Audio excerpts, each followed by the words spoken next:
É com muita satisfação que iniciamos mais um episódio do Minuto Escola, o seu minuto favorito. E hoje aqui o papo vai render, papo de conteúdo relevante, né?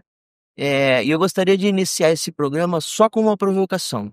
Você sabe como preparar o seu filho para o futuro? Neste episódio, descobriremos como conectar, por exemplo, o ensino básico com o ensino superior.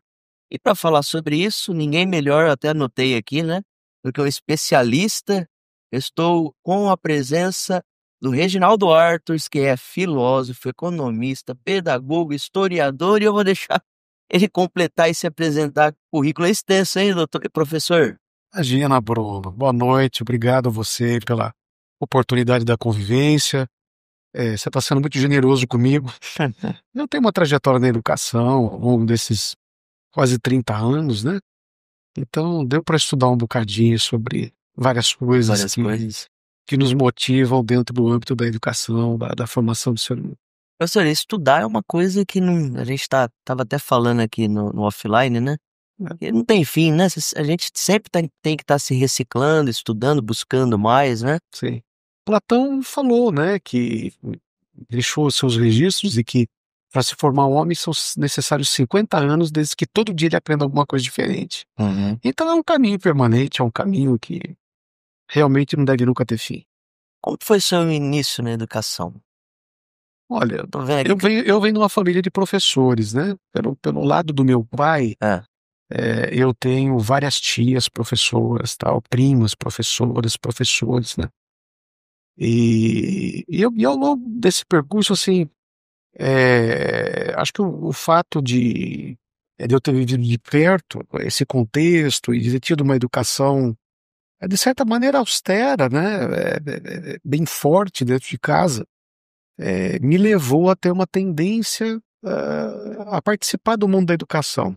E eu sempre tive muita facilidade de relacionamento, muita facilidade de aprendizagem, né? Então, acho que é uma coisa que estava assim, meio que preparado para acontecer.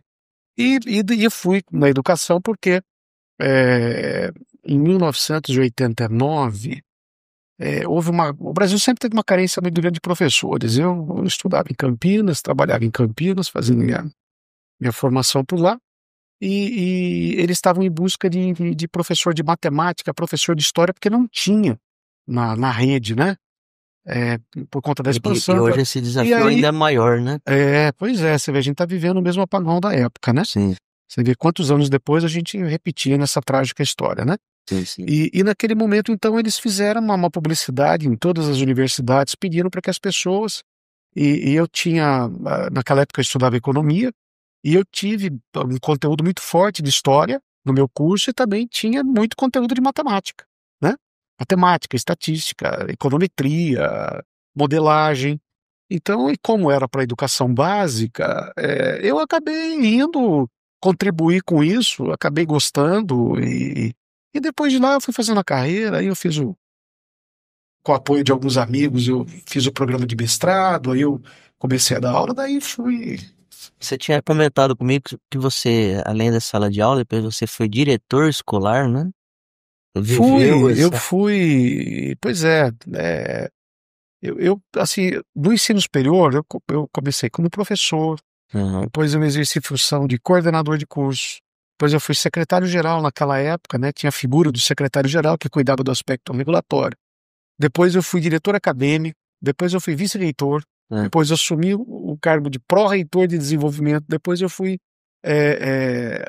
passei a atuar como reitor, e eu fiquei 8 anos, né, 9 anos, na verdade, à frente de um centro universitário que tinha um colégio com 1.800 alunos, né, no qual eu atuei também como diretor nesses últimos 9 anos aí, né. Então, uma experiência saudável. E como que foi essa transição, essa experiência do ensino básico para o ensino superior? O Bruno, nós temos uma tradição no nosso país de uma separação muito terrível, muito triste entre a estrutura e a institucionalidade do ensino superior e a estrutura, a operação e a institucionalidade das escolas de educação básica. Há uma ruptura. O Brasil, diferentemente de outros países, né? Citar um exemplo, a Alemanha, principalmente, poderia também citar a França. A universidade na Alemanha, a universidade moderna, ela nasce a partir das escolas rurais, do fomento à escola técnica, ao apoio à escola propedêutica, que é a famosa escola de educação básica, né? E aí ela avança para o ensino superior como etapa de profissionalização, mas ainda numa etapa eu diria, de convivência com a educação básica, né? Sim. Do caso brasileiro, não. A gente já começou com a universidade técnica, a universidade chamada tecnicista, onde ela nasce rompida, ela é voltada para o mercado de trabalho, para a formação profissional, e ela não tem um casamento de se autoalimentar e Parece que também existe um alimentar a abismo, educação né? básica. A impressão que se dá é que existe um desnível, um abismo entre o ensino básico e o ensino superior. E, na verdade, talvez uma questão cultural, né? Mas a gente sabe da importância dessa continuidade e dessa aproximação, né? Pois é.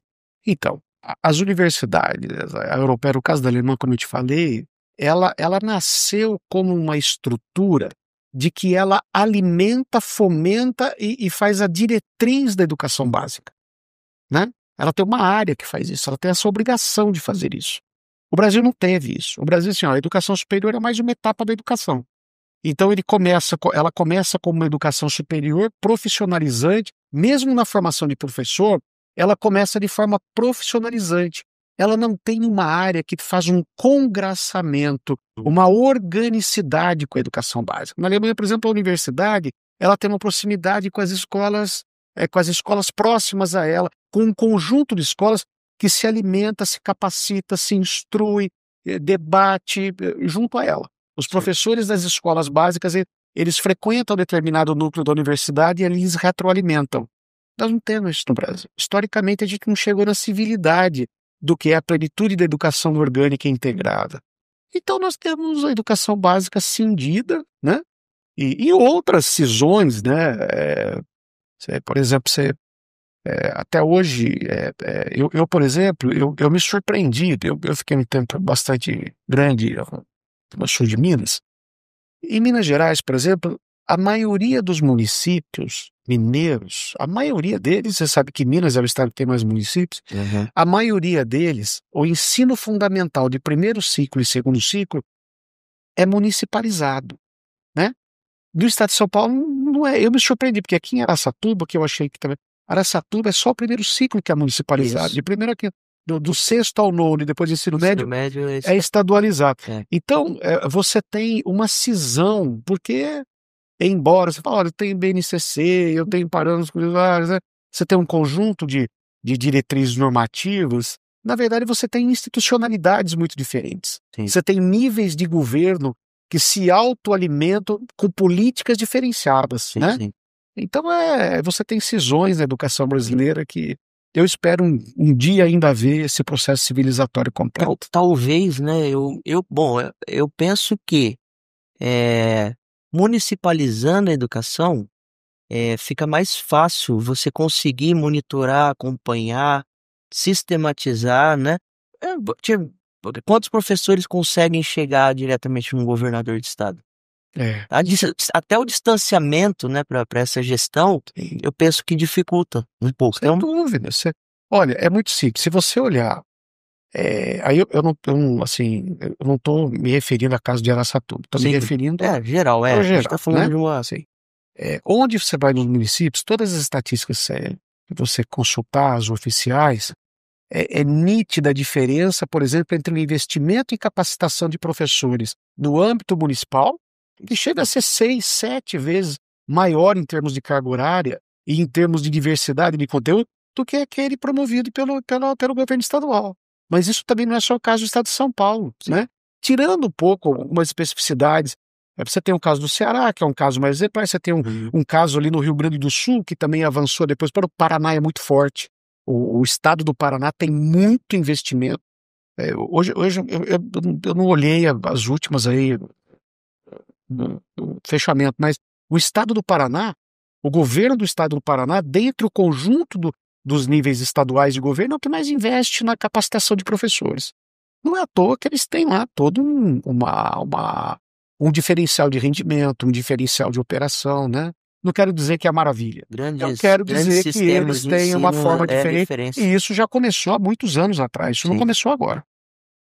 com certeza. Professor, é o que se espera de um aluno que termina o terceirão do médio, né? Concluiu o ensino básico, agora eu vou eh, iniciar o meu ensino superior. Hum. O que minimamente esse aluno precisa eh, sair do ensino básico para entrar no superior, né? Para que ele tenha êxito no desenvolvimento de maneira geral. Uhum. Olha, Bruno, há muitos, ah, há muitas oportunidades de se poder interpretar essa tua pergunta, porque ela é muito rica, Sim, ela é uma pergunta desafiadora, é uma pergunta que todo pai e mãe tá com isso na cabeça o tempo inteiro, principalmente quando o filho está no terceiro exatamente. ano, né? É um desafio grande, né?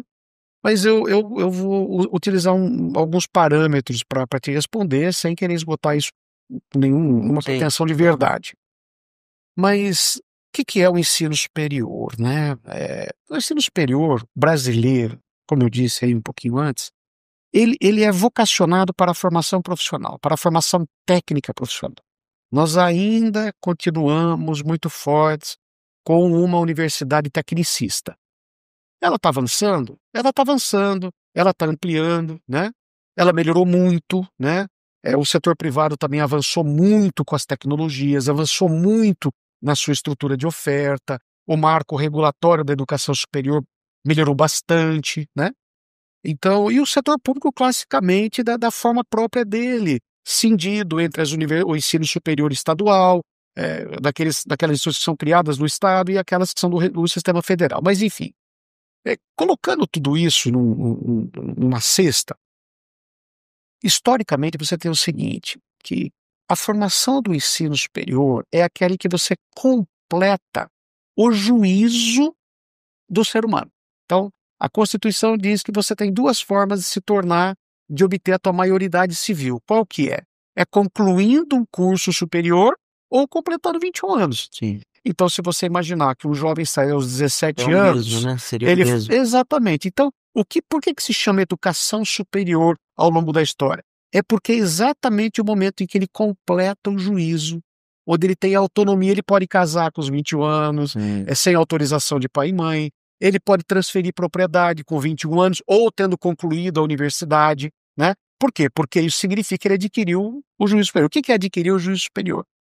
É ter completado uma capacidade de interpretar, julgar e decidir. Até a ciência, Uma- né, confirma isso. Então você vai para o ensino superior para completar o juízo, certo?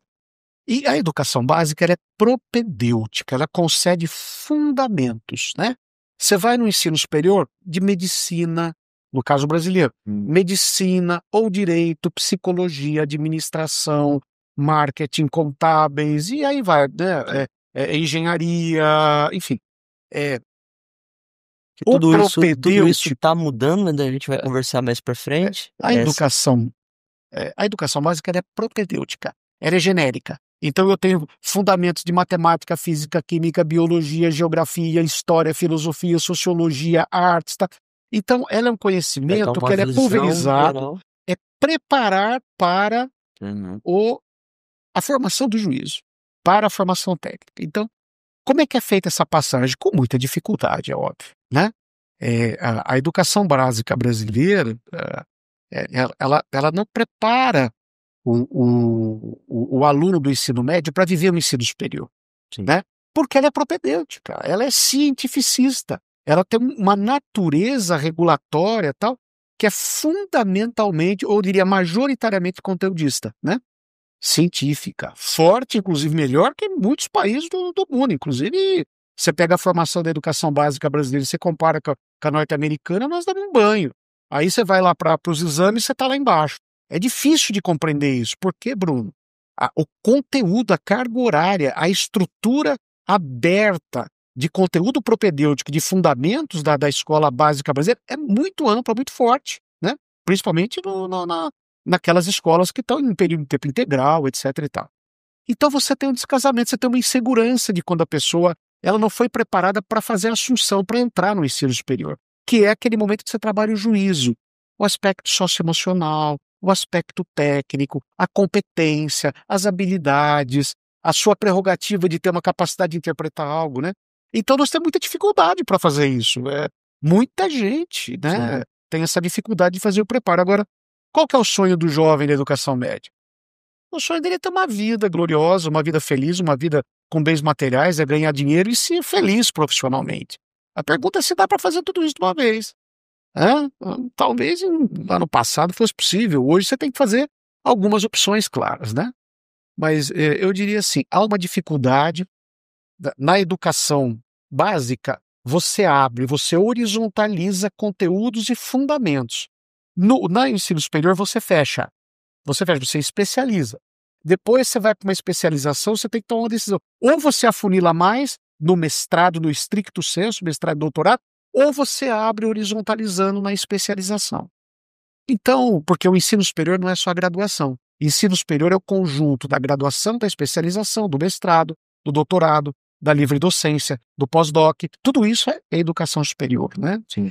Mas você precisa estar preparado, né? Agora, né, você tem acompanhado, você é uma liderança estudantil, uma liderança acadêmica também, gestora inclusive, e você tem acompanhado aí os itinerários formativos. Eles são fruto eu diria assim, de um trabalho, de uma discussão muito intensa do nosso país para tentar, sem perder de vista o propedêutico, o conceitual, o conteúdo científico mais amplo, porque um jovem, um adolescente, desde uma criança, ele precisa se apetecer. Se ele gosta mais de humanas, de biológicas, se ele gosta mais das exatas, enfim, das tecnológicas, né? Ele precisa, a partir agora dos itinerários formativos, ele dedica uma parte em ciências da natureza, então ele come ciências humanas, arte, né? E aí, Bruno, isso foi um grande avanço, porque você começa já a cotejar, desde a metade do ensino médio, você começa a cotejar e apetecer e começar a traduzir para ele um pouco do que vai ser o ensino superior dele a partir das escolhas que ele fizer. Nós estamos avançando, está Sim. indo, está suavizando, Talvez, mas já foi muito mais difícil. talvez isso até estaria ligado com a próxima pergunta que eu te faria, né? E é sempre muito bom falar contigo, inclusive, toda vez que eu chego lá né, que eu tenho oportunidade de tomar um café com esse homem, sempre eu saio de lá renovado de conhecimento e tudo mais. Mas, professor, então, de modo geral, tá? Você acredita que a BNCC brasileira, ela está no caminho certo? Ela está numa configuração correta ou exige mudanças ainda? Eu acho que nenhum processo educacional, nem na normativa educacional é estático. Ela começou, ela tem um tempo, ela vai precisar ser atualizada, porque Sim. ela é fruto, inclusive, a BNCC, ela é fruto de disputas, de projetos políticos no nosso país. Aliás, você tem uma questão que o Brasil nunca resolveu, Bruno, é ter um consenso da sociedade. Quando eu falo das instituições, das lideranças sociais, políticas, pedagógicas, de por onde deve caminhar a educação. Então você sempre teve projetos em disputa. Aham. E esses projetos, um é a favor da BNCC, o outro não é, o outro acha que para chegar na BNCC você precisa ter uma estrutura prévia anterior desenvolvida, enfim. Mas a BNCC, ao termos bases nacionais comum curriculares, ela é de extrema relevância. Sim. Ela não é um currículo. Ela não obriga você na escola a fazer aquele currículo. Ela indica a você quais competências e habilidades de conteúdo você deve trabalhar. Certo. Para as pessoas que estão nos assistindo, né? Talvez um termo muito técnico, mas como o professor explicou aqui, NCC é a Base Nacional Comum Curricular. Então é mais ou menos o que parametriza o ensino por um todo, né? Tanto na rede pública como na rede particular, né? E a gente observa na prática que, por exemplo, o governo foi lá e fez a mudança do ensino médio. Aí dentro das escolas particulares eu observo isso de uma maneira geral, tá? A adaptação e adequação no ensino privado, ela flui de uma maneira totalmente diferente, infelizmente, né? daquilo que a gente observa da educação pública no Brasil.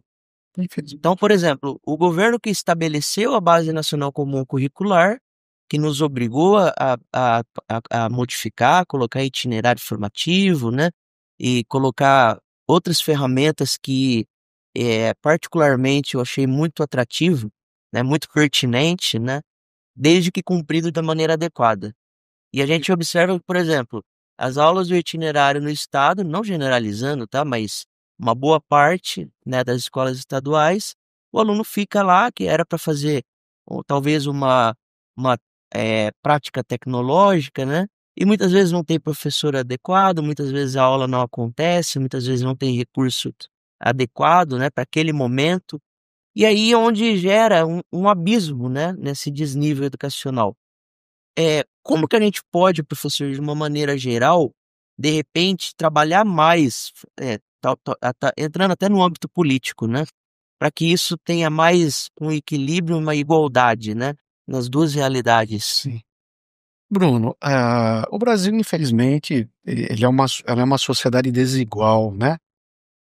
A gente aprende na universidade que o Brasil é desigual não por causa da diferença de renda. Também, é óbvio, isso é Sim, nítido. sim. Mas o Brasil é desigual no seu próprio tamanho, na distribuição da população. Você tem uma faixa da população na região litorânea que é sempre maior do que aquela que está na interiorização. Você tem tamanhos de estados diferentes. Você tem arrecadações diferentes. Você tem concentração econômica em São Paulo, na região sul. Então, veja, o Brasil, ele é uma máquina produtora ou instituidora de desigualdades. E nem sempre a desigualdade é ruim. No caso brasileiro, a maioria delas o é. Aham. Né? Mas você tem uma desigualdade, eu diria uma diversidade cultural maravilhosa. Você tem uma diversidade linguística maravilhosa. Você tem, enfim, uma diversidade tecnológica que poderia ser melhor distribuída. Enfim, você tem pontos favoráveis e desfavoráveis. Um deles é a educação. A educação você tem escola de todo tipo, né? A gente dizia que antigamente você tinha escola pública de lata, depois foi a do container, depois foi a do barracão, depois foi bar da seringueira, depois foi não sei aonde, até você chegar indo nas grandes escolas e tal. E o setor privado é a mesma coisa, ele tem uma segmentação, né? É como se você fosse numa gôndola de supermercado, você tivesse desde o produto mais requintado até aquele que é o mais basiquinho lá, né, da substância dele. É triste a gente ter que falar sobre uma realidade dessa, mas ela está aí, né? Então, voltando, basicamente dentro dessa questão que você posicionou da BNCC e dessa desigualdade, né? A BNCC, Bruno, ela contém, de novo, ela é um documento normativo, ele não é um documento imperativo, onde o Brasil falou, olha, como é que eu faço para que a criança, o jovem, o cidadão brasileiro do norte converse com o do sul, do leste, do oeste, do centro, em termos de conteúdo? Então eles prepararam referenciais de conteúdos que servem para alimentar e subsidiar a formação do currículo das escolas, sejam elas públicas ou privadas. Mas o que tem nesse conteúdo, né? O que tem nesse conteúdo? Ele é dividido em competências e habilidades e atitudes. O famoso chá. Competências, habilidades e atitudes. O chá, né? Você sempre hoje Sim. ficou famoso, hoje está querendo demodê, mas é o tal do chá. Competências. Competências é o como fazer. É o saber planejar o fazer. Habilidade é o saber fazer. Saber fazer. Né? E a atitude é, de certa maneira, a tua condição humana de realizar aquilo. Então, eu digo assim, para ficar um exemplo bem grosseiro, mas acho que compreensível, né? Você está na tua casa lá, queimou a resistência do teu chuveiro. Ora, você tem capacidade, você sabe o que aconteceu. Queimou a resistência do chuveiro. Você sabe o que você tem que fazer. O que você tem que fazer? Trocar a resistência do chuveiro. Para trocar a resistência do chuveiro, você tem que desligar, você tem que pôr no ponto neutro, você não pode fazer com ele ligado. Blá, blá, blá. Muito bem, mas você sabe, você planejou, você sabe o que precisa ser feito. Isso é competência. Sim. Você sabe os riscos que tem, você sabe ajuizar o que está acontecendo, interpretar que momento você deve fazer, tal, como deve fazer, né? Agora, você sabe fazer? Você sabe escolher a resistência, ir lá, trocar, conectar, você sabe olhar a voltagem, desligar. Veja, é diferente. Sim. Eu costumo dizer que você pode ter competência, mas você pode não ter habilidade. Então, a competência, ela é aquilo no qual você é o como fazer. Eu diria que a competência ela está mais na tua capacidade, da tua racionalidade. E as habilidades estão nas tuas mãos, mais no teu corpo. Não é que eu quero ser dualista, eu só quero dizer onde você vai usar mais ali. Então, a competência é isso, é você planejar. Você precisa preparar hoje cada conteúdo da sala de aula visando competência. Por que eu ensino percentagem? Ora, eu tenho que ensinar percentagem porque tem inflação, tem preço, tem proporção, tem razão, né? Usa na vida, né? Aí eu tenho que habilidade. Qual que é a habilidade? Como é que eu uso uma calculadora? Como é que eu faço na mão o cálculo? Como é que eu desmembro? Como é que eu faço o cálculo fracionário, né? Então, e aí a atitude, como é que valores que eu uso quando eu estou naquele processo de competência e habilidade, né? É claro que é difícil você imaginar que uma criança ou um jovem, que dentro dos conteúdos da BNCC, mesmo que eles sejam essenciais, sejam os basilares, você acha que um conteúdo de matemática, por exemplo, ou um conteúdo de história, ou de biologia, ou de química, ou de ciências, ou de língua portuguesa, estou dando um exemplo, ou mesmo da matemática, que ele consegue pegar todo aquele conteúdo e dominar competência, habilidade e atitude. Mas você tem que procurar fazê-lo para que ele se sinta autônomo e desenvolva a tua capacidade de juízo diante daquele conteúdo que ele tem. Aí é claro, você precisa de uma escola. Aí você precisa de uma escola. E antes da escola, você precisa ter professores preparados para essa metodologia, porque isso significa uma forma completamente diferente da criança sentada, olhando para o professor, olhando para a lousa, na cadeirinha, na carteirinha, uma atrás da outra. Sim. É completamente diferente. Você precisa ter outras metodologias, né? Talvez até explica um pouco assim a minha pergunta que eu quis dizer. Justamente por isso, a BNCC, ela prega muito que eu acredito nesse formato, inclusive, né? Do aluno protagonizando, do aluno sendo formado, né? Com opinião, sendo crítico, né? Sendo ser pensante, que atua no processo educacional, e na teoria isso é maravilhoso. Mas quando você parte para a parte prática mesmo das ações, das escolas de modo em geral, a gente vê o enfrentamento da dificuldade, né? Sim, sem dúvida. Aí também você trabalha com contextos diferentes, com questões de desigualdade, recursos diferentes, preparação de professor diferente, né? Tecnologias, família, estrutura familiar conta muito, né, para todo esse processo. Bastante, né? Então, é um desafio. O país tomou esse percurso, né?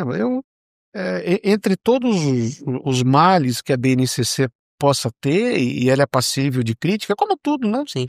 Crítica que eu digo não é ser pejorativo em relação. Crítico é submetê-la a um exame criterioso e rigoroso, né? Ela tem um fundamento. Na parte política, né? Ela ajuda, né? A BNCC, por exemplo, ela contribui muito para que as escolas não comecem do zero. Sim. Você vai aplicar um conteúdo, você precisa formar professor, você precisa preparar recurso para a escola, você precisa fazer investimento na escola. Por onde eu começo? O que eu faço? Vai lá na BNCC, olha os conteúdos, né? Olha os conteúdos e prepare o seu professor com base no quê? Na BNCC. E aí tem uma questão, né? Os cursos de formação de professores estão formando os professores com base na BNCC? Aí uma pergunta que eu ia te fazer.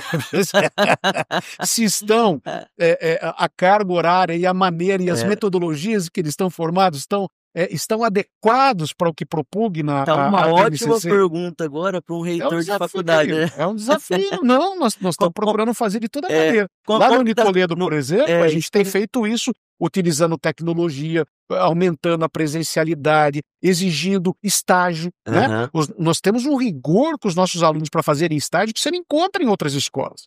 Em outras universidades você vai lá, bate o carimbo e pronto, e essa conosco não é assim. Se não pode mandar comprovar, se não tiver estagiário de fila, pedagogia lá para o Severiano, porque a gente então tá precisando, viu, porque professor. é um É, compromisso do Unitoledo, do Grupo Aiden, aham, fortalecer isso. Mas é um desafio, porque é exatamente como você disse, Bruno, o lado de lá nem sempre está preparado. sim, A escola do lado de lá nem sempre está preparada. Nem sempre ela também deseja um estagiário que vá lá e que seja questionador, que procure, que critique, que queira melhorar, que faça as perguntas. Porque, como você sabe, a escola pública, principalmente, ela trabalha com recursos exíguos, infelizmente, com dificuldade de headcount com poucas pessoas, com tecnologias insuficientes, quando tem, nem sempre tem a manutenção necessária, né? Enfim, mas de qualquer maneira, é um caminho, Bruno. A gente tende a acreditar que há uma possibilidade de um caminho. De novo, são projetos em disputas. O país é uma pipoqueira, o nosso país é uma efervescência, o nosso país até hoje não chegou em processos civilizatórios mínimos do que se espera, embora tenhamos avançado muito, sim. mas ainda há muito para se avançar. Um país imaturo, né, num processo, né, de Sei se desenvolvimento. ele olha, eu acho que em alguns pontos você está coberto de razão, ele tem imaturidade, mas em outros ele é uma brutal violência. O nosso país é marcadamente violento. Sim, É violento, e eu estou dizendo, não é na violência física, não é a violência intelectual. é uma violência, assim, na velocidade de ter que fazer as coisas, na falta de recursos que você tem que fazer as coisas, na improvisação do que você tem que fazer as coisas, na aceleração de certas coisas que deveriam ter o seu próprio tempo, na falta, de uma potencialidade maior de você poder fazer as coisas com a serenidade que é necessária, Aham. na falta de entendimento e produção de consenso de pactos mínimos. Eu não preciso pensar exatamente como você, nem politicamente, nem socialmente, nem culturalmente, nem cientificamente, mas Só escuta, precisa aprender a nós temos que respeitar, né. sentar, divergir e entender que isso não precisa nos afastar. Sim, O momento eleitoral é um momento de disputa, perdeu, ganhou, vamos. Agora, quando um dos lados atravessa a democracia, quando um dos lados entram para massacrar, para cortar todos, ceifar as oportunidades, principalmente dos de baixo, aí a gente pode ter algumas divergências maiores, mas escuta, onde é que está o conceito que a gente sempre buscou de ter, de certa maneira, uma identidade diversa uhum. da sociedade brasileira a partir de um mínimo social? Nós não conseguimos estruturar um mínimo de sociabilidade no nosso país. E aí a escola fica prejudicada, porque o ponto de encontro disso tudo é onde? É na escola, Na escola. é na escola, Compactuo, né. né, com tudo que você disse, professor. E, voltando um pouquinho no início da nossa conversa, a gente estava falando sobre, a questão dos professores, né. A gente falou um pouquinho sobre como os alunos precisam chegar no ensino superior, o que se espera minimamente. Mas assim, eu vou entrar um pouquinho mais agora para a área, de professor da pedagogia, né, em si, porque a gente percebe, né, você até falou também, colocou dados que em 89, também o país passou por um apagão, né, na Sim, questão de histórico. formação de O Brasil nunca teve professores. professores, Bruno. É, Sempre teve leigos dando aula de química, de sim. física, de biologia. Aí a gente observou um período de pelo menos uma os olhos brilhavam, pelo menos um período curto, né, onde as pessoas queriam ser professor, porque entenderam que isso é um chamado, né, talvez um legado, isso é se você precisa querer ensinar e ensinar dá trabalho, né, não é só gostar de criança, gostar de jovens, precisa gostar de ensinar. Sim, Ensinar sim. requer muita energia, você ensina uma, 2, 50 vezes, até o seu aluno conseguir compreender. Concorda, professor? E a gente percebe novamente esse período de dificuldade. Eh, eu tiro assim, a gente passa fazendo uma pesquisa, qual profissão, né, instigando os alunos. Quero ser médico, quero ser veterinário, quero ser advogado, quero ser, né, tudo aquilo que foi falado. Professor, você percebe que num grupo de 30, levanta a mão, ou Pois é. menos, né? Então, levando isso em consideração, tá? O que dentro da Unitoledo, né, propriamente dito, vocês têm qual tipo de programa de incentivo, de estímulo, né, para os professores voltarem a brilhar os olhos e entender o tamanho, né, da profissão, o tamanho da grandiosidade que é ser professor. Uhum. Bruno, formação de professores do Brasil, como a gente já falou e está falando, né, desde que a gente sentou aqui, ela é sofrível, ela é muito difícil. Ela é difícil por conta dessa violência que eu te falei, que não tem consenso para isso, né? Mas eu vou te dar alguns dados importantes. Nos anos 70, na época do regime militar, no regime de exceção, um promotor de justiça ganhava o mesmo que um professor do primeiro ciclo do ensino fundamental. Quanto ganha um promotor hoje? Sim. R$ 34 mil. E o professor ganha quanto? Depende da jornada dele, vamos falar média, R$ 3.500. Qual foi a opção do país? Foi pela educação ou foi pela justiça? Compreendeu? Você compreendeu? Houve um abandono da profissão de professor, né? E naquele período, tem pesquisas que estão registradas nos anais aí do históricos. Quando você perguntava naquela época que profissão você queria ser, o primeiro era médico, engenheiro, professor e padre. Sim. Padre não porque ganhava dinheiro, por causa do prestígio, por causa da liderança dele, que na verdade era uma liderança como a do professor. Um teólogo é o professor, um sacerdote é o professor, de certa maneira, né? Muito Então você tinha. interessante. Não aparecia essa história de empresário, não. Aham. Não aparecia. Empresário não tinha esse Empresário não tinha esse- respaldo. Ou seja, o dinheiro não mandava como manda hoje, Aham. sem limites. Quando eu falo que o dinheiro manda sem limites, é porque ele compra tudo no Brasil. Colocou 2 pontos aqui que eu achei muito interessante, tá? O primeiro deles é o dinheiro, que falar que a pessoa trabalha só por ideologia, né? Claro que não. Que não. Evidente que não. Lógico que isso é importante.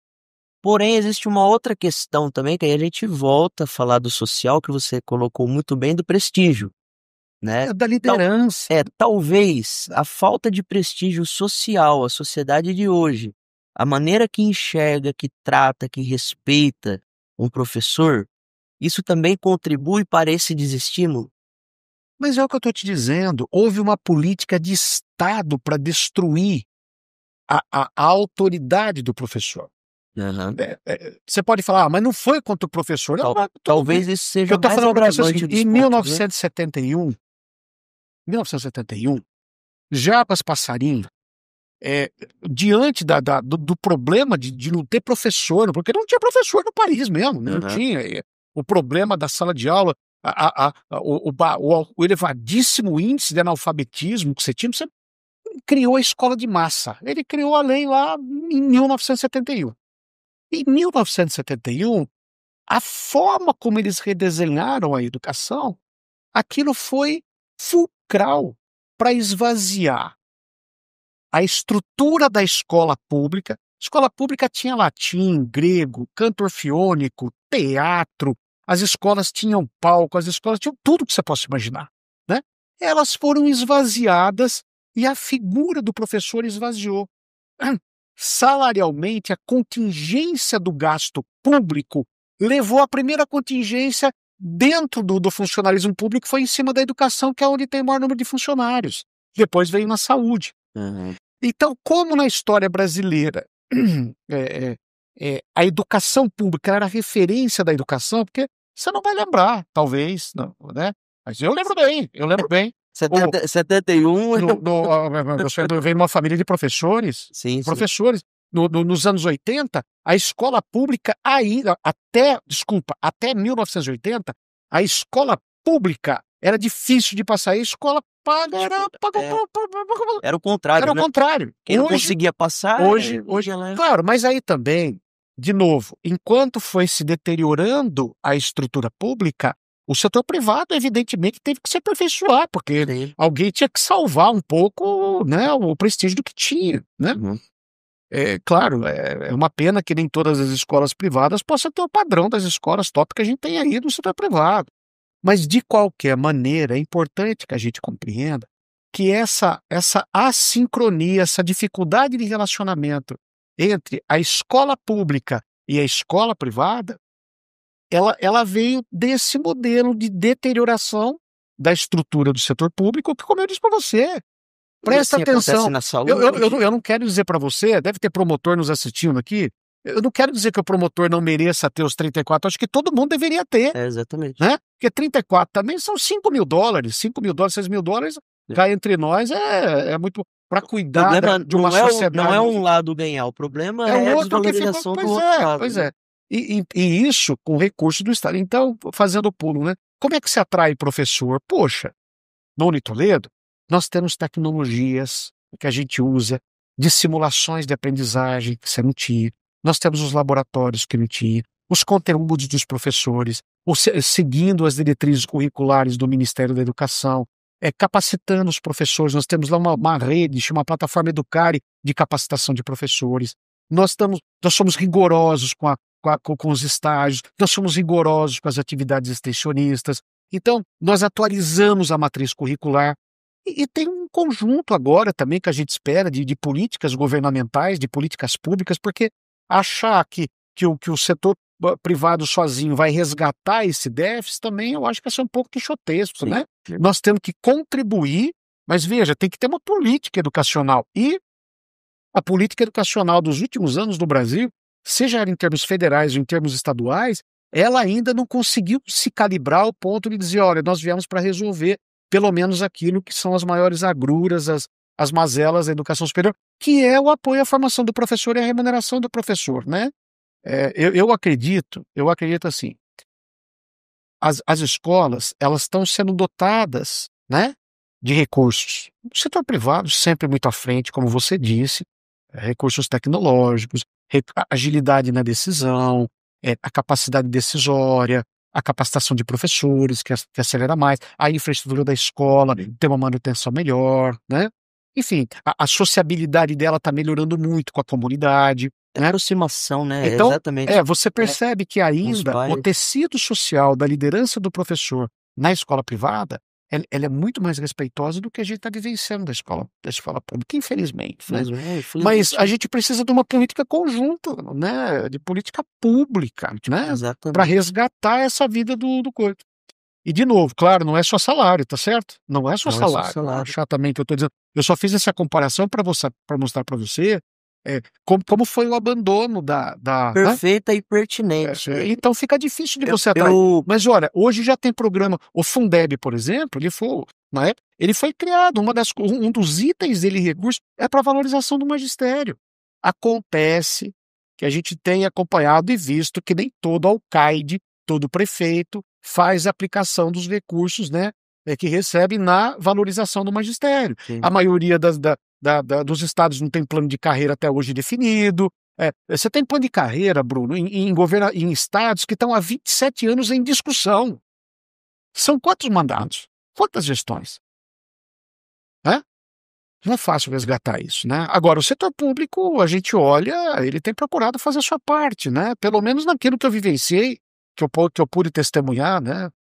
Acho Mas a gente lá no até Unitoledo, a gente deve tem um haver um compromisso sólido, rigoroso, exigente, dedicado, respeitoso.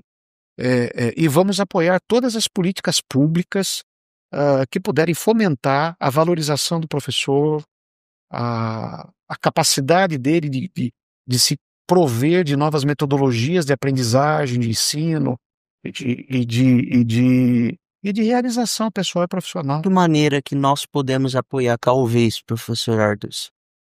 Por exemplo, início de ano, tá? Primeira reunião de pais. Claro que isso é só um exemplo, tá? Mas isso tem que se perpetuar, né? Em todas as ações. Chamei os pais na reunião geral de pais e falei com eles sobre as 3 autoridades cruciais na vida de uma criança e de um jovem. Primeira dela, a figura paterna, né? Segunda, figura materna. E terceiro, que hoje é pouco falado e muito esquecido, terceira autoridade que eu considero crucial nesse processo de formação é a figura do professor. Aí eu comecei a citar exemplos do cotidiano, do dia a dia, que, por exemplo, é praticado, né, de modo geral, por exemplo. A gente observa muitos pais que usam grupos de WhatsApp para, de repente, falar mal da escola, falar mal do professor, e, na verdade, esquece que às vezes a criança que está do lado, né, tá ouvindo, tá participando, é, participando direto ou indiretamente, né, daquele episódio de desabafos, de desautorização, de o professor fez isso, o professor mudou meu filho de lugar, meu professor, né, falou um pouco mais firme com o meu filho. Não que a gente pregue o desrespeito, não, de maneira nenhuma, né? Porém, existe sim uma figura de autoridade que a gente precisa, a sociedade precisa resgatar essa figura de autoridade. E da mesma maneira que eu não acho que não é pertinente um pai desautorizar a figura de uma mãe na frente de uma criança, também é da mesma forma se aplica um pai desautorizar ou falar mal ou criticar a figura tão importante que é um professor na frente da criança. Então existem formas disso ser feito. O pai tem que concordar com tudo que é dito, falado ou com a opinião do professor? Não, de maneira nenhuma, né?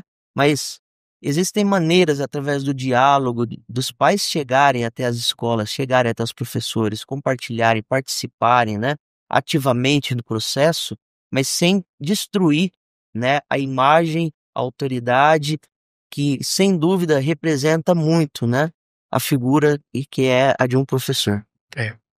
Olha, Bruno, como a gente, de novo, né, a gente ainda está discutindo, o Brasil tem muitos déficits civilizatórios, né? E eles se expressam no conjunto de lugares, né? Então, ele se expressa na escola, ele se expressa na igreja, Sim. ele se expressa no trabalho, ele se expressa no encontro de jovens, ele se expressa nos clubes de serviço, nos Rotaries, nos Lions, nas lojas, nas irmãs. Você tem fóruns próprios para certos momentos e todos eles no Brasil apresentam déficits civilizatórios. E quando eu digo todos, é no sentido de dizer que realmente a natureza de cada fórum ela é uma natureza que ainda não atingiu aquele grau de, eu diria para você, de coesão, de entendimento e de convivência necessário. Olha, a figura da autoridade, a gente sempre tem uma ideia de que o conceito de autoridade ele é hierarquizado. Você tem hoje formas de liderança, a gente mudou o conceito de autoridade para liderança. Liderança, sim. E por quê? Porque Autoridade é diferente de autoritarismo, né? isso, a Autoridade liderança, você pode exercer uma liderança democraticamente, através de né? influência. Liderança é uma influência, Então, exatamente. há formas e formas de você questionar o que um professor, a forma como ele agiu, assim como há formas e formas de você Perfeito. discutir o que o magistrado, como o magistrado agiu, como um promotor agiu, como um advogado agiu, como um Perfeito. empresário agiu, Exatamente. você tem várias formas, né? O que a gente está vivendo, de novo, é um processo de violência fruto desse déficit de civilidade. O Brasil construiu, de novo, para o bem ou para o mal, e na sua forma política como um todo, né? Nós somos um fiozinho de cabelo da sociedade, né? De certa maneira, disso que eu quero dizer agora, o Brasil construiu um conjunto de códigos importantes. O Brasil fez um código, o Estatuto da Criança e do Adolescente, que é um dos mais robustos do mundo. O ECA é um dos mais robustos. Escuta, você não vai achar um ECA desse, né? Tá certo, né? Verdade. Você fez código do idoso, o código das pessoas com deficiência, né? Os códigos de diversidade, os códigos de inclusão, o código de proteção à lei da mulher Maria da Penha. Você fez códigos florestais, você fez... Animal. Sim, mas vejam, são marcos civilizatórios. Quando a própria sociedade não o faz, você precisa que venha um demiurgo fazer. E no caso brasileiro, é o Estado que fez, é o poder público que fez. Né? Há países que chegaram nesse grau de civilidade sem precisar internalizar esses códigos. Não foi o caso brasileiro, e não é. A mediação brasileira é terrível. Veja o grau de morte. Nós matamos mais gente do que qualquer guerra. Nós assassinamos aqui 45 mil pessoas por ano nesse país, homicídio. Isso não existe guerra que mata 45 mil pessoas por ano. Você não tem ideia, nós estamos numa pipoqueira de guerra. Olha o grau de violência que é isso, né? E está do nosso lado. Você pensa que não está do lado da gente? Está do lado da gente.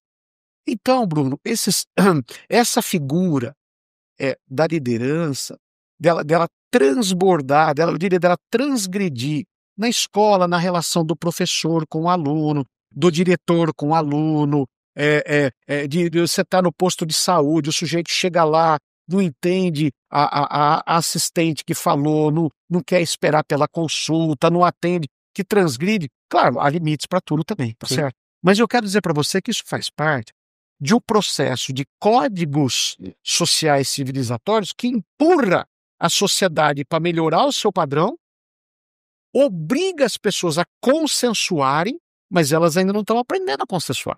Você está vendo que os cursos de direito hoje no Brasil inteiro estão criando centro de resolução de conflito e cidadania. O que é o Sejusc? É mediação de conflito.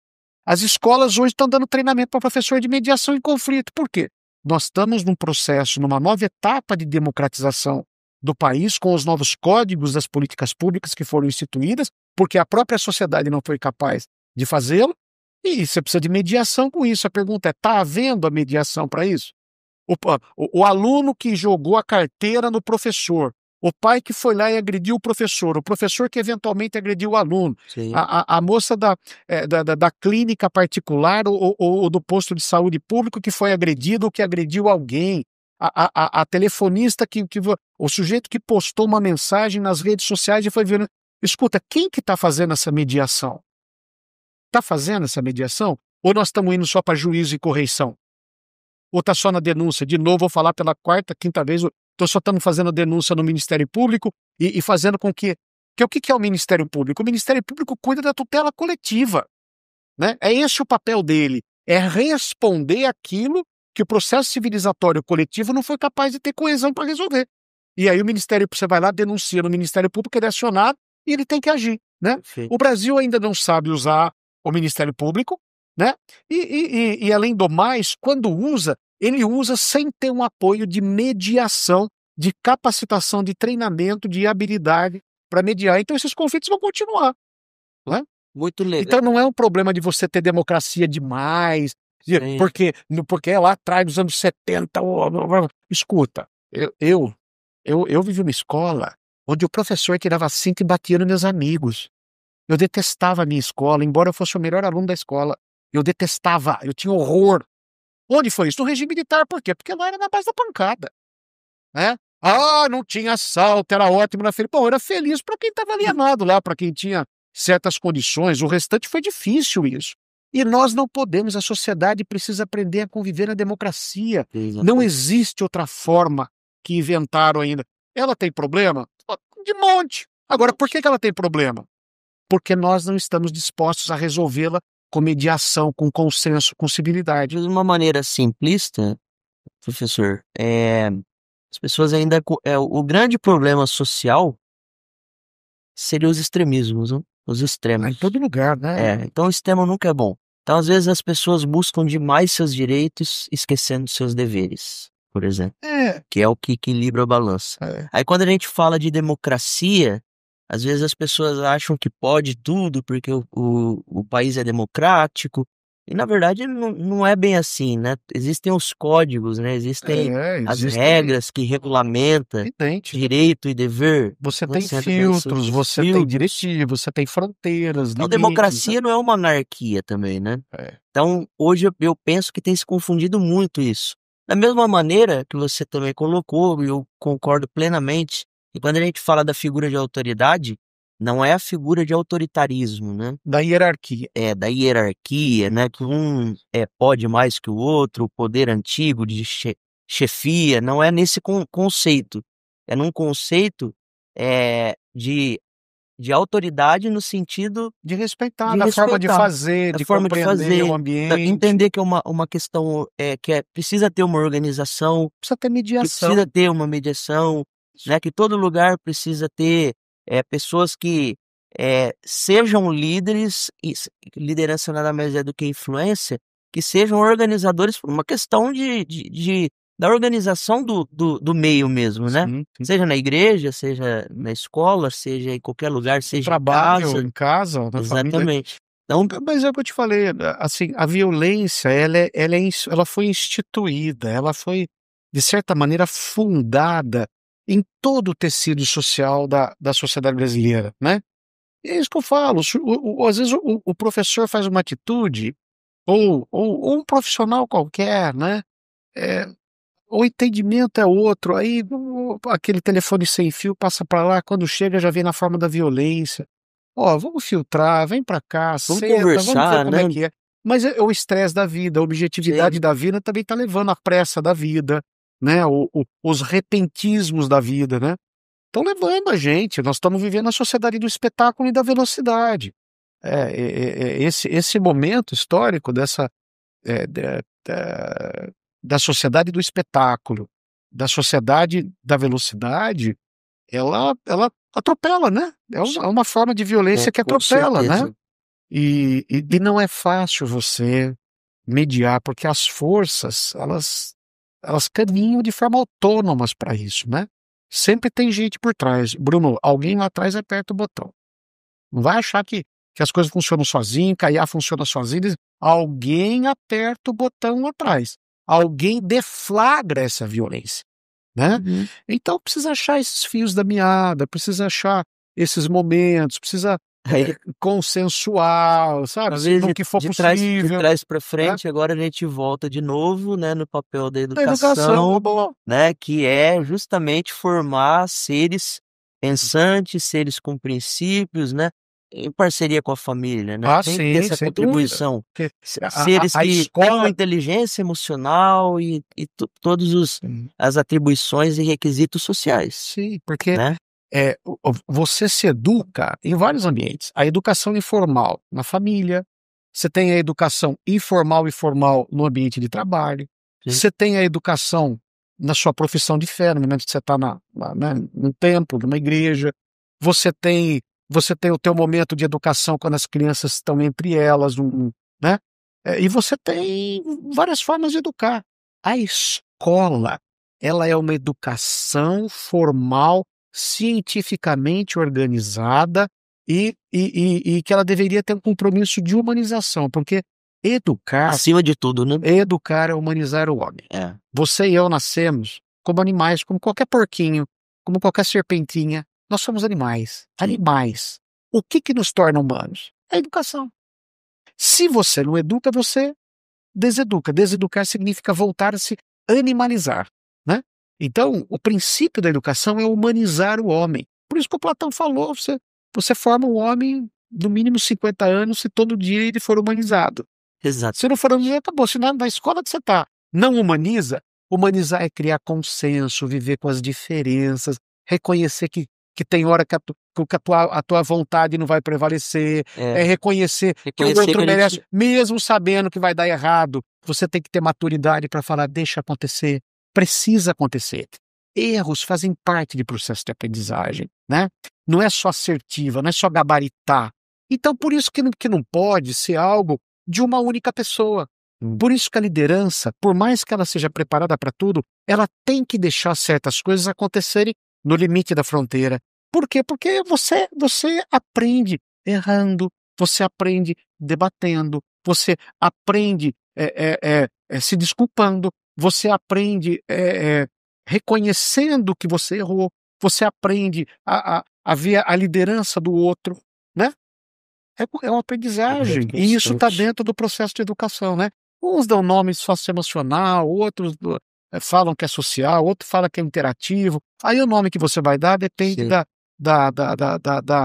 escolha metodológica que você quer metodológica. escolher para interpretar. Perfeito, professor Arthur, reitor do Uni Toledo. Confesso que hoje eu tive uma aula aqui, fiz várias anotações, né, aula de história, aula de filosofia, aula de geografia, de matemática. Mas muito bom ter conversado contigo, né? Sempre, como eu sempre falo, sentar para tomar um café com esse cara aqui, produtor, é sentar para aprender, né? Vale a pena. Imagina. Então, isso é muito bom mesmo.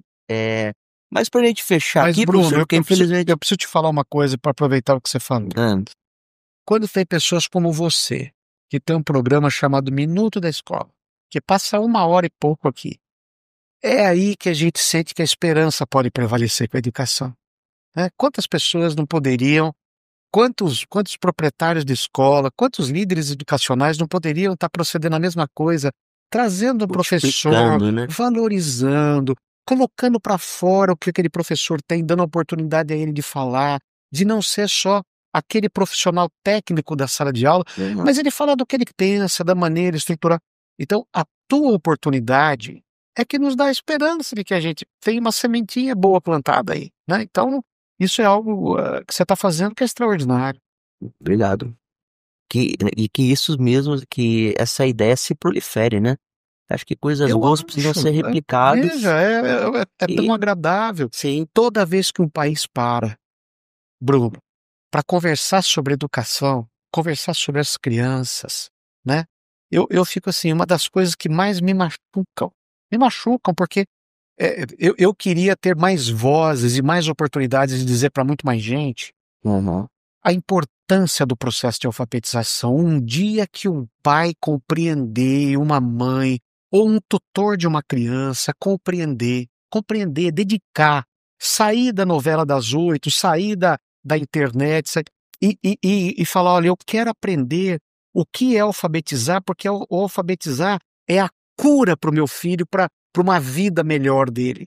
O dia que a sociedade brasileira conseguir fazer isso, eu acho que a gente vai ter dado um passo parar enorme do aspecto no, de no, no uma processo rápida civilizatório. leitura, né? De leitura de 3 linhas e entrar para um Entender processo de que, reflexão, né? Sobre porque, o Bruno, assunto. a alfabetização quando você põe um livro, se um pai pega um livro e lê 10 minutos e encena aquele livro todo dia para 10 minutos, aquela criança, ela passa a se alfabetizar pelo letramento, pela ensinação e pelo ensinamento. E ela, Bruno, ela passa a definir a capacidade dela de interpretar a realidade dali até a fase de formação do juízo dela. Verdade. Então, um processo de alfabetização mal feito, deficitário, que não é afetuoso, que não tem a participação do pai e da mãe, que não tem leitura, que não tem letramento, 10 minutos por dia, meu querido.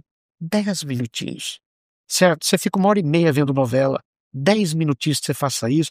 Você salva, Semente você dá uma plantada. propriedade para aquela criança, que é enorme, né? Gente, eu confesso que eu preparei aqui, né, um esboço de 5 questões, né? E é isso que é legal. A gente falou, foi fluindo, não segui nada aqui do cronograma, mas porque o bate-papo rolou, né? Inclusive, coisas nem precisaram ser perguntadas, nem colocadas, porque você já esclareceu todas muito bem. Só para a gente finalizar, professor Ardos, deixe uma mensagem, né, para o pai e para a mãe, direcionada agora naquela câmera, né? Sobre tudo isso que a gente falou de uma maneira sucinta, né? E qual o papel deles nessa formação, nesse desenvolvimento, né? Para que formemos adultos ajuizados, usando a sua palavra, né? Adultos equilibrados, adultos respeitosos. Isso é que é importante. Bem, eu gostaria primeiro de poder acolher os pais que estão tendo a oportunidade de conviver comigo, mesmo aí nesse espaço como internauta, reafirmar, né, Bruno, que educar, pai, mãe, tutor, tutora, se você não sabe até hoje o que é educação e ninguém te explicou, eu gostaria de contribuir, mas sem ter a dimensão de achar que essa é a verdade absoluta. Mas reflita comigo, educar é humanizar o ser humano. O ser humano nasce como um animal qualquer. Ele precisa potencializar o teu raciocínio, o teu coração, a tua sexualidade. Uma criança, um ser humano precisa ser esculpido e tratado como uma plantinha, protegido, semeado, adubado, né?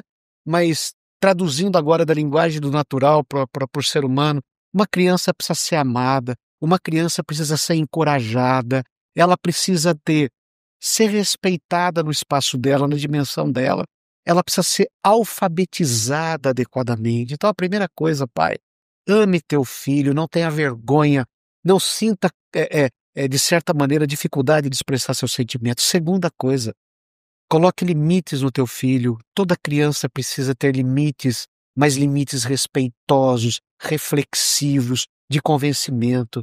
Terceira coisa, uma criança que estreia bem na família, estreia bem na escola, como me ensinou meu orientador, professor Dr. César Nunes, da Unicamp, ele disse que só vai acontecer uma coisa com essa criança, que estreou bem na família e na escola, ela vai se dar bem profissionalmente para a vida dela, e ela vai acolher você na tua velhice, nos momentos que você mais precisar. Uma outra recomendação, aprenda a escolher uma escola. Não é fácil escolher escola. Você sabe escolher sabonete, escolher carro, computador, iPhone e outras bobagens para dentro da tua casa. Aprenda a escolher o futuro do teu filho. Aprenda a escolher uma escola. Dedique-se a compreender isso, né? E por fim, né, Bruno? Se você escolhe uma escola ruim, a vítima vai ser você, teu filho, né, de uma outra pessoa. Então, eu acho que são algumas dicas que eu posso dar, isentos de qualquer dimensão de verdade absoluta, né? Mas a gente tem um caminho da educação e começa em casa esse caminho. Lembra, pai, educar é humanizar o homem. Se você não humanizar teu filho, e se você não se humanizou, ainda há tempo de você se humanizar. Esse é o primeiro passo. O segundo passo é acolher o teu jovem e esculpi-lo, né, para que ele se torne uma pessoa melhor e que vá cuidar de você no futuro. Professor Arcos, satisfação. Obrigado, Bruno. Ter esse bate-papo contigo. Obrigado pela oportunidade. Obrigado. Você é muito generoso mais uma vez. Agradecer ao nosso produtor aqui que... Free audio post-production by alphonic.com